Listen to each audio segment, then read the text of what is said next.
Tonight we begin with a quiet story, one that moves gently through forests, through rivers, through sketches on paper, and through one man's curious mind that saw the world in a new way.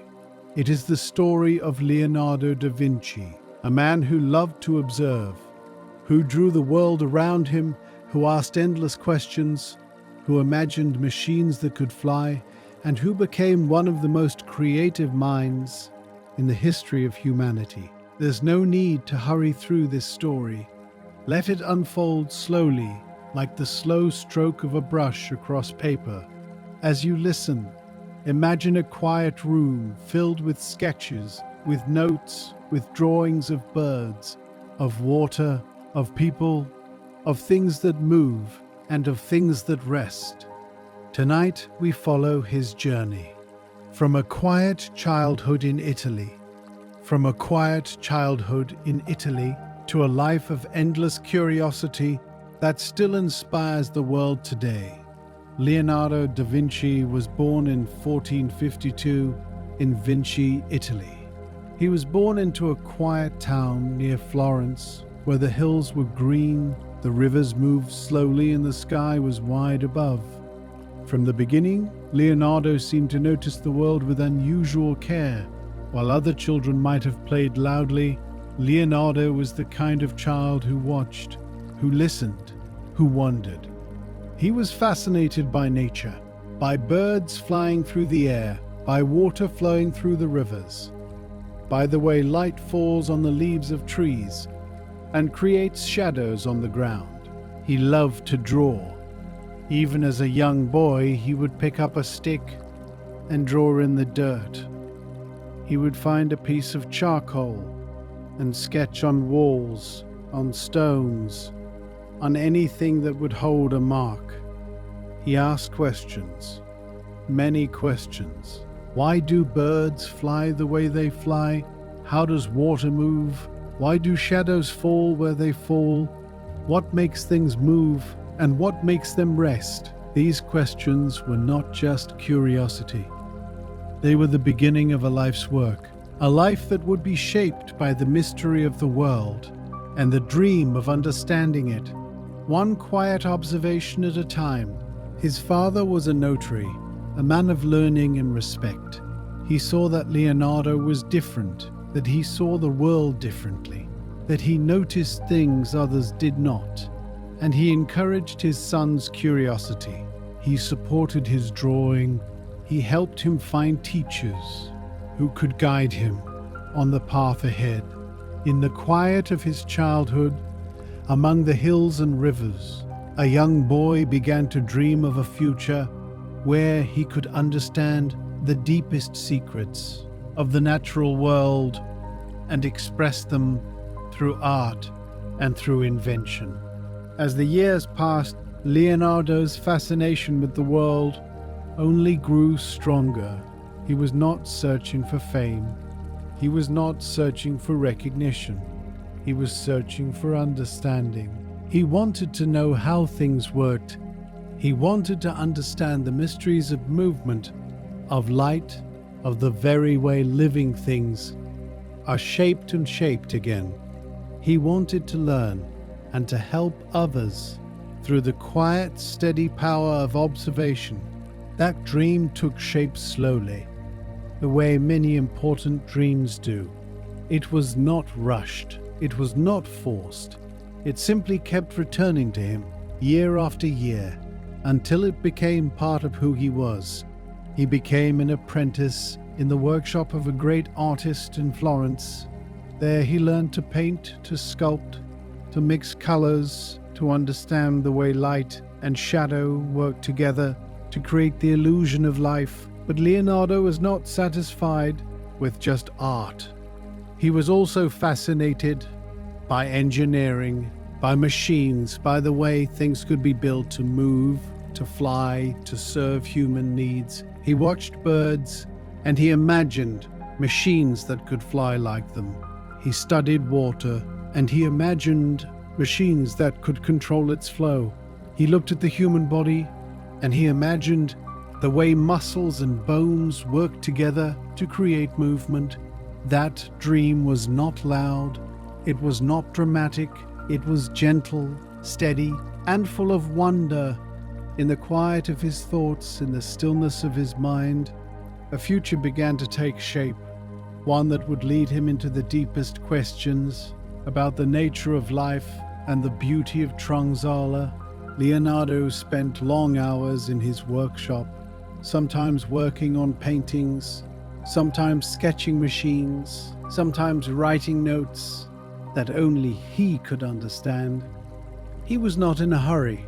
He understood that creation has its own rhythm, and that real understanding comes to those who are willing to follow it. He painted, but he also studied. He drew, but he also questioned. He built, but he also watched the world around him with careful attention. He observed birds in flight. He watched how their wings move, how they catch the air, how they turn and glide, and how they rest. He sketched them again and again, trying to understand the secrets of flight. He studied water, how it flows, how it swirls, how it falls, and how it rises again through the cycle of nature. He sketched it again and again, trying to understand the patterns of movement. He dissected human bodies carefully, respectfully, to understand how muscles and bones work together to create the movement of life. He drew what he saw with remarkable detail, with remarkable care, with remarkable respect for the mystery of the human form.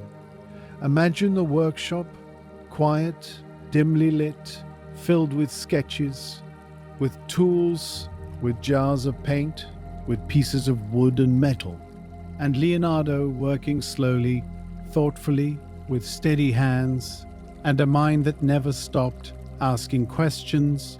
A brush strokes the canvas, a pencil marks the paper. A new idea takes shape, each small moment connected to the others, in ways that only time can reveal. These moments were not loud, but they were profound. They changed art. They changed how we see the world.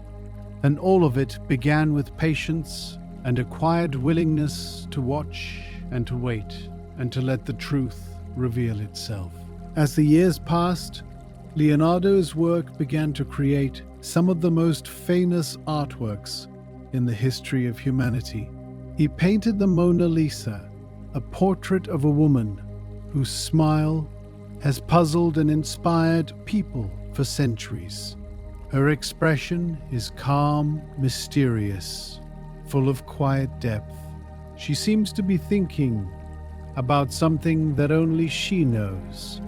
He painted the Last Supper, a massive mural depicting the moment when Jesus tells his disciples that one of them will betray him. Each disciple has a different reaction, different emotion. 6 has a different emotion, captured with remarkable skill and remarkable understanding of human nature. But just as important as the paintings themselves was the way Leonardo created them. He did not rush. He did not force the result.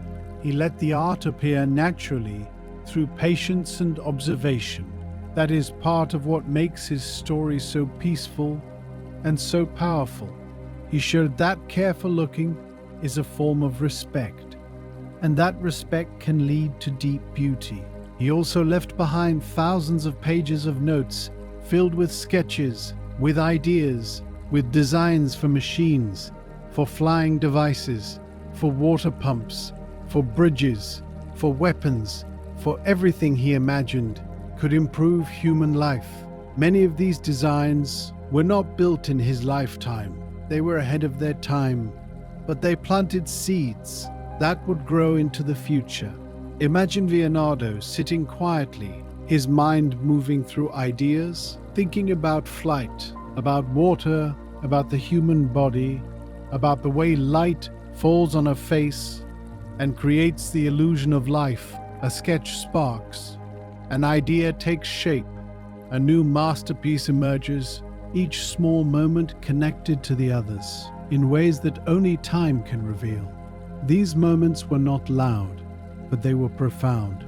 They changed art, they changed how we see creativity, and all of it began with a curious mind and a quiet willingness to observe and to wonder and to let the beauty reveal itself. Of course, Leonardo's path was not always easy. He often left projects unfinished. He was so curious, so interested in so many things, that he sometimes struggled to focus on one thing until it was complete. He faced criticism. He faced doubt. He faced moments when the work felt heavier than it needed to be. Some people did not understand his methods. They asked, why does he leave things unfinished? Why does he move from one thing to another? Why does he not focus on one path and follow it through? But Leonardo did not change his way. He continued to be curious. He continued to observe. He continued to believe in the power of exploration, of asking questions, of following his wonder wherever it led. He was a man of many interests, of many passions, of many directions, and that was his strength. There is a quiet strength in that kind of curiosity. It does not need to shout, it simply keeps going.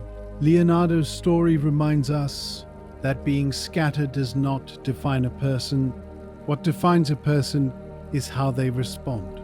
He responded with curiosity, with creativity, with unwavering wonder, and because he remained faithful to his vision, his work carried even more weight. He showed that curiosity is not weakness, it is a powerful kind of strength, one that can endure and eventually transform understanding. As the years passed, Leonardo's work continued to change the world. His paintings, his sketches, his ideas opened new doors in art, in science, in our understanding of the human body, in our understanding of movement, of light, of the natural world. He became known as one of the greatest minds in the history of humanity. His ideas were used by artists, by scientists, by engineers, by everyone who seeks to understand the world and to create something beautiful from that understanding. His notebooks, filled with thousands of pages, are still studied today. They inspire countless people to look at the world and wonder, to look at a bird, a river, a human face, and see not just a single thing, but part of a larger pattern, a pattern of movement, of light, of meaning that connects everything. And he never stopped wondering. He imagined new questions. He imagined new answers. He imagined a world that was more beautiful, more curious, more filled with discovery than anyone had ever imagined. Some of these ideas are still being explored today. They are not fully understood, but they planted seeds that will grow into the future. Imagine the moment when Leonardo first saw the perfect curve of a bird's wing in the quiet of his observation. In the stillness, a new truth emerged, a new understanding appeared, and the world became a little less mysterious and a little more knowable. That insight was not loud, it was not dramatic, but it was profound.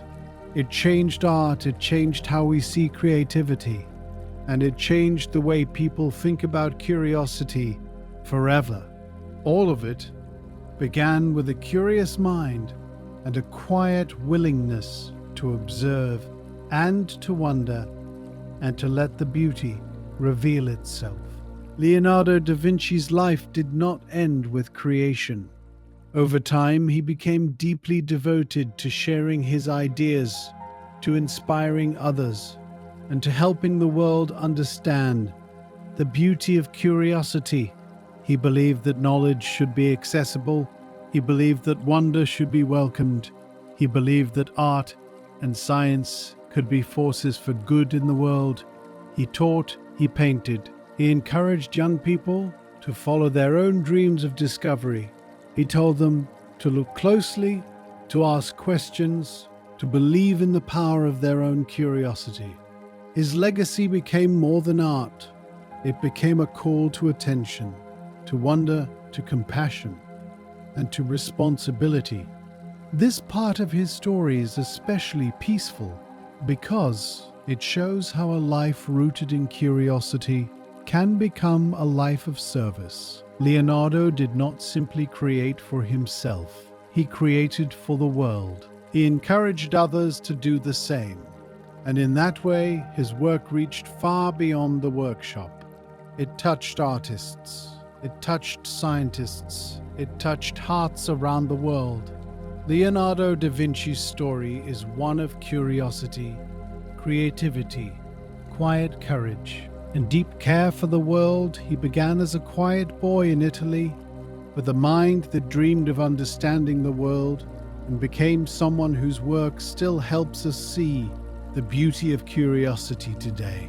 His life shows us that great change does not always come from speed or force. Sometimes it comes from waiting, watching, and caring deeply enough to notice what others might miss. That is a gentle lesson, but it is also a lasting one. His legacy continues in the artists who paint, in the scientists who study, in the students who choose to wonder, even when the path is difficult, in every person who looks at the world and asks why, how, what if, and in every person who believes that curiosity can change the world. Leonardo's life reminds us that a calm and attentive mind can leave a wide ripple across the world. And as the workshop grows quiet and the evening deepens, we can remember his story as a quiet gift, one that teaches us that patience, curiosity, and care can change everything.